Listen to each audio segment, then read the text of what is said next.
I think it sounds a bit desperate to the public because he's still not putting on a full vision. Even in his speech on Friday, she was trying very hard to make it about security, but then he kept on name dropping all of these other weaker issues, in my opinion, like cancel culture, for example, which I think was diluting his message. Let's take a look back at another busy week at Westminster, and it's been bookended by two big speeches by the main party leaders. On Monday, Rishi Sunak warned of the growing threat of authoritarian state and said Britain is safest under a Conservative government. And then yesterday, Keir Starmer unveiled his first 6 steps for a Labour government. Got another speech coming up later today. 2, in fact. David Lammy's doing a speech about Labour's foreign policy at the Institute for Government. And Jeremy Hunt also making a speech in which he's expected to promise tax cuts if the Conservatives are re-elected. But will any of this move the dial with the voters? We can speak to Claire Pearsall, former Home Office advisor. Morning, Claire. Good morning. And also Stella Tsantekidou, former Labour advisor. Morning, Stella. Hi, James. Claire, to start with you, what did you make of Sunak's speech on Monday about national security? I mean, it's been interesting the way it's been written up. Some people have slightly cynically suggested this was basically vote for me or World War III. I've heard other people say it's his I have a nightmare speech. But I mean, genuinely, is he right to make defence a bit of a dividing line between the Tories and Labour? I think he is. I know that in the speech, Rishi Sunak harped back to Labour's difficult past under Jeremy Corbyn and defence not being a top priority. So I think he's quite right. That is the only dividing line he has with Labour on defence. But also, I think it's right to put it front and centre of an election campaign, which essentially this is what it is. This is the starting gun of the election campaign. But what he has to do now is actually follow through with this, because it's all very well to stand there in the think tank saying this is all very serious. The next 5 years are the most dangerous, when the government hasn't actually invested in its armed forces over the last decade. So I think he's putting himself into a really difficult position. He has to follow through and he has to make that money available for the armed forces, sort out the procurement problems within the MOD and get it all back on track. And he doesn't have very long in which to turn that round. But Claire, are there any votes in defence? I think that there are some. It isn't going to change the dial hugely because people will look at it and say, yes, that's all very nice. We want to be safe. But what is the effect for me in my pocket? Is that going to make my rent more affordable? Is it going to make my food bills come down? And the answer to that is no. So whilst it is important, and I think it's probably more important to those serving within the armed forces, they would like to see an uplift in pay and conditions naturally. But is it going to shift the dials? Probably not. Stella, should Labour be worried about the issue of national security? I mean, we saw how it was a major concern for voters when Jeremy Corbyn was leader. And OK, Keir Starmer has changed the party pretty fundamentally since the days of Jeremy Corbyn. But it has historically been a weak spot for the party. Should they be worried? As you're saying, it is somewhere where the Conservatives feel more comfortable. And this is clearly why Rishi Sunak is reaching out for this. I think it sounds a bit desperate to the public, because he's still not putting on a full vision. Even in his speech on Friday, she was trying very hard to make it about security, but then he kept on name dropping all of these other weaker issues, in my opinion, like cancel culture, for example, which I think was diluting his message. And I think for a lot of people, he keeps on banging on about Jeremy Corbyn, but nobody actually believes him because Jeremy Corbyn is not even in the Labour Party. He's not even allowed to run as a Labour candidate. Keir Starmer has been absolutely ruthless with Jeremy Corbyn and with any of his allies. So I really don't think that the public believes that. But I mean, the Conservatives would say, and I think they probably will say this quite a lot in the election campaign, that the Keir Starmer served in Jeremy Corbyn's shadow cabinet, twice went to the country saying that the voters should make Jeremy Corbyn Prime Minister. They will try and make that charge stick. They say that, but I don't know to what extent the public cares anymore. I really don't think that they do. And I mean, we are talking about security, right?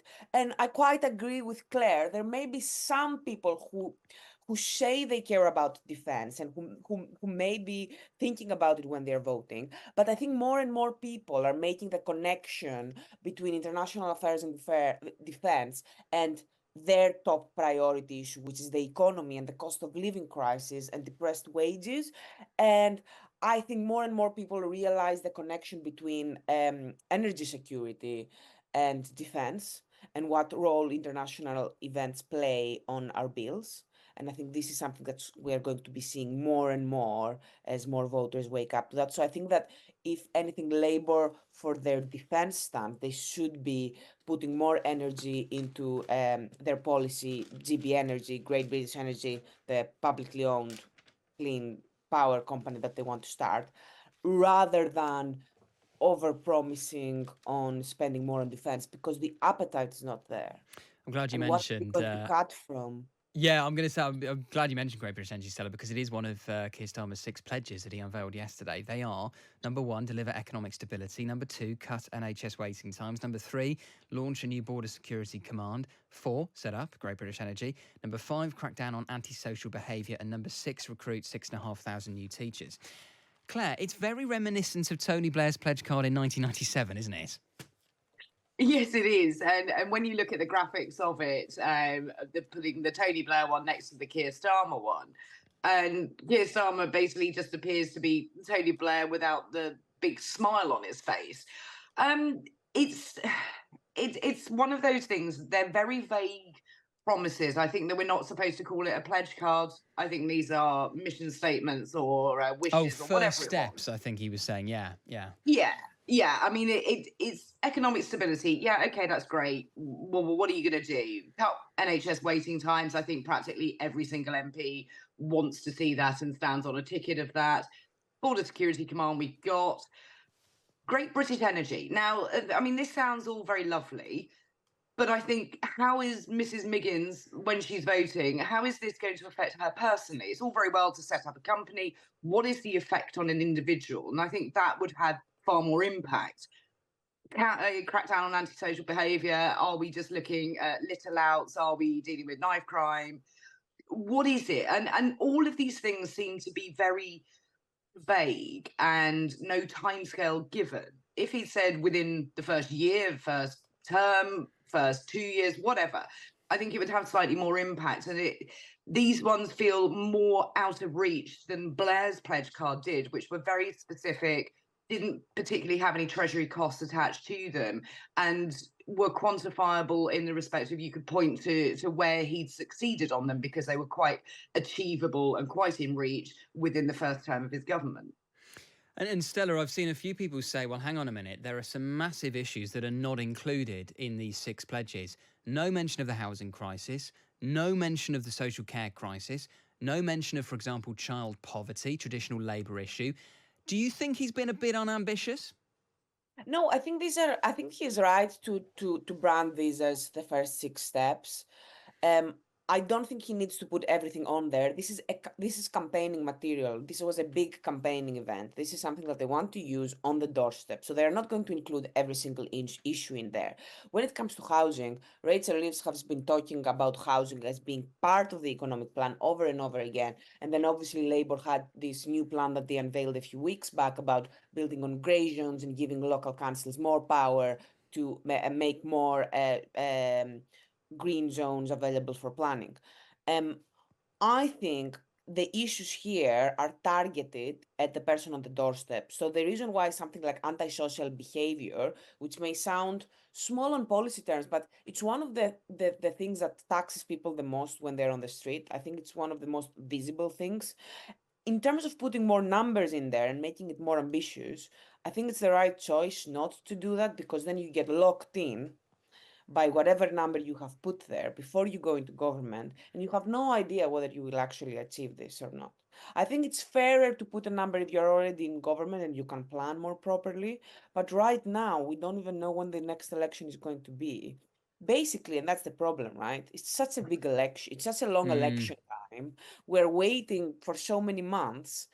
We need to keep the journalists happy and talking somehow. And I think that's what this event was about. I think that's what Rishi Sunak's speech on Friday was about.